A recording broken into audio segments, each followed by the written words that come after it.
खुदाम यसु मसीह जिसका ये दावा है कि वो राह और हक और जिंदगी है, उसी के नाम में आपकी सलामती हो। बाइबल मुकद्दस में बाज़ मौज़ूआत ऐसे हैं कि जिन पर सदियों से बहस जारी है, लेकिन आज भी उनके बारे में मुकम्मल इत्तेफाक राय नहीं पाया जाता है। ऐसा ही एक मौजू पैदाइश की किताब उसका 6 बाब और उसकी पहली से 4 आयात में मिलता है, जिसमें बताया गया है कि खुदा के बेटों ने आदमी की बेटियों से शादी की। अब इन आयात में जो मरकजी सवाल है वो ये है कि खुदा के बेटों से यहाँ क्या मुराद है, ये कौन है।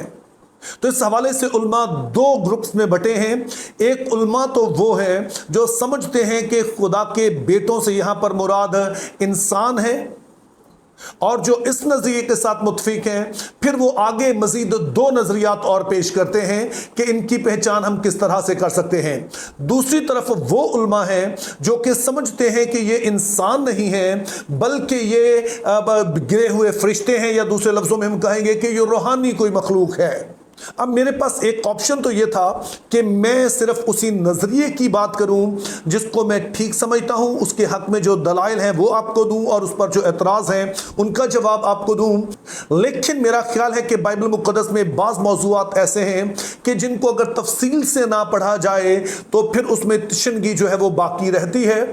तो इसीलिए आज सिर्फ हम एक ही नजरिए पर बात करेंगे, और बाकी जो नजरियात हैं 2 उन पर हम अगली वीडियोस में डिस्कस करेंगे। अब उलमाए बाइबल पैदाइश 6 बाब में खुदा के बेटों की पहचान के हवाले से जो 3 नजरियात पेश करते हैं, उनमें से पहला नजरिया रॉयल व्यू कहलाता है, या हम उर्दू में कहेंगे तो शाही नजरिया।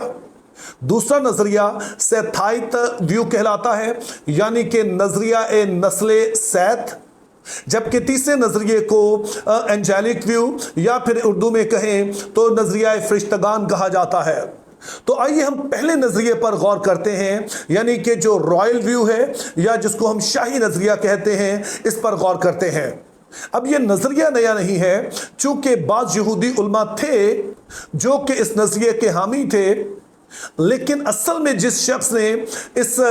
नजरिए को बहुत मकबूल बनाया उनका नाम है मेरेडिथ क्लाइन, और इनका शुमार 20वीं सदी के जो टॉप स्कॉलर्स हैं दुनिया भर में, जो बड़े माने जाते हैं अहद अतीक के स्कॉलर और ख़ास तौर पर पैदाइश की किताब के स्कॉलर, उनमें होता है। तो इस नजरिए के मुताबिक खुदा के बेटों से मुराद ऐसे बादशाह या हुक्मरान हैं जो कि तूफान नूह से पहले ज़मीन पर हुक्मरानी करते थे, और वो इन बादशाहों को खुदा का बेटा इसलिए कहते हैं चूंकि ये वो ज़माना था कि जब एंशिएंट नियर ईस्ट, या हम कहेंगे कि कदीम मशरिक़ के करीब के इलाके में जो बादशाह होते थे उन्हें आमतौर देवताओं का अवतार या खुदा का बेटा कहा जाता था।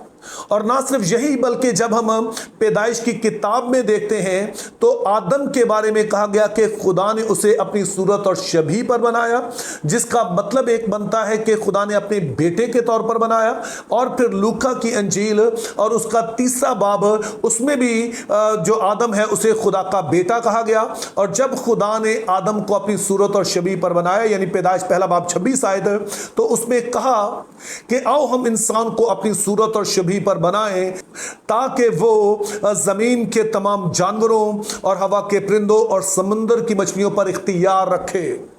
तो इस तरह से हम देखते हैं कि आदम का खुदा के बेटे के तौर पर बनाया जाना और उसका हुक्मरानी करना, इसका करीबी ताल्लुक दिखाया गया है।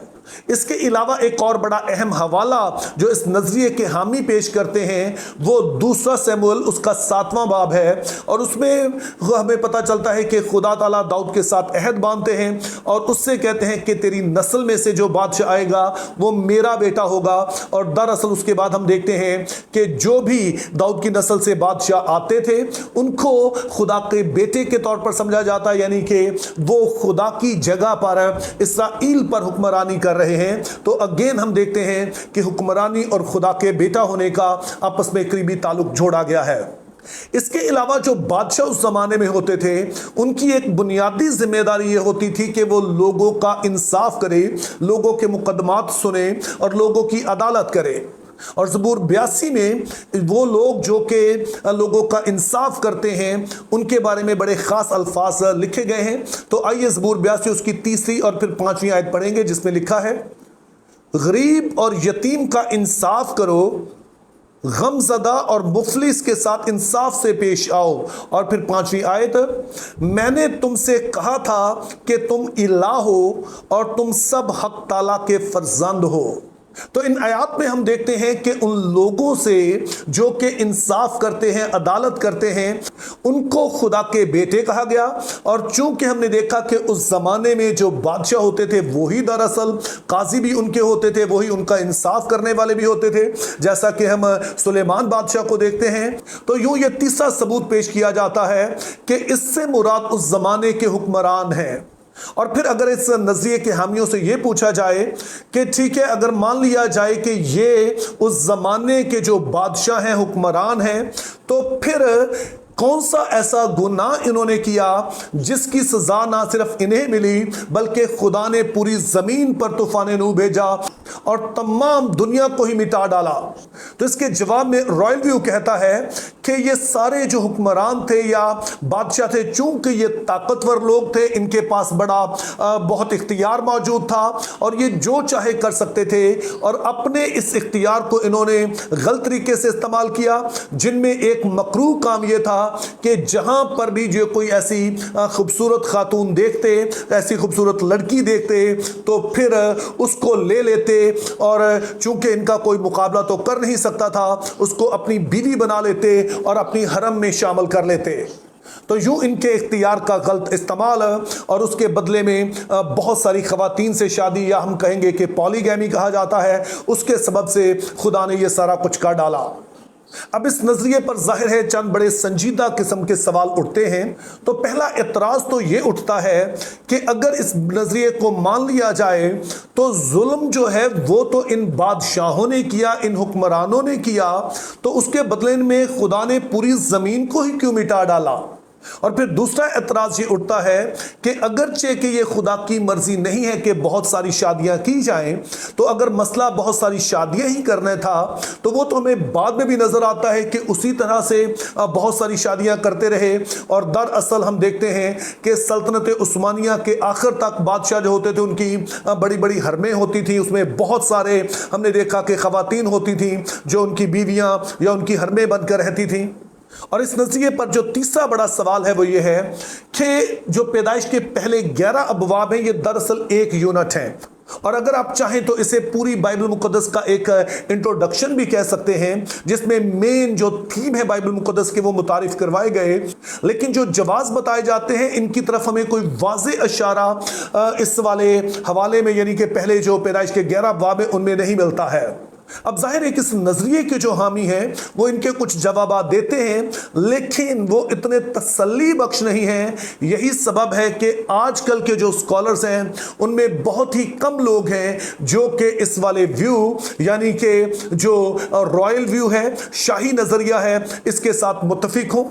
लेकिन फिर भी हम अपनी कोई हतमी राय अभी कायम नहीं करेंगे, बल्कि हम पहले दोनों बाकी नजरियात को भी देख लें और फिर हम देखेंगे कि कौन सा नजरिया इन तीनों में से ऐसा है जो सियाको सबाक के लिहाज से बेहतर है और जिस पर उठने वाले एतराज़ात का जो जवाब है वो भी हमारे पास तसल्ली बख्श है। और जब हम ऐसा करेंगे तो मेरा ईमान है कि हम ठीक जवाब तक पहुंच सकेंगे। तो मेरी दुआ है कि जब हम तीनों नजरियात पर गौर करते हैं तो खुदा ताला हमारी रहनुमाई करे ताकि हम ठीक जवाब तक पहुंच सकें।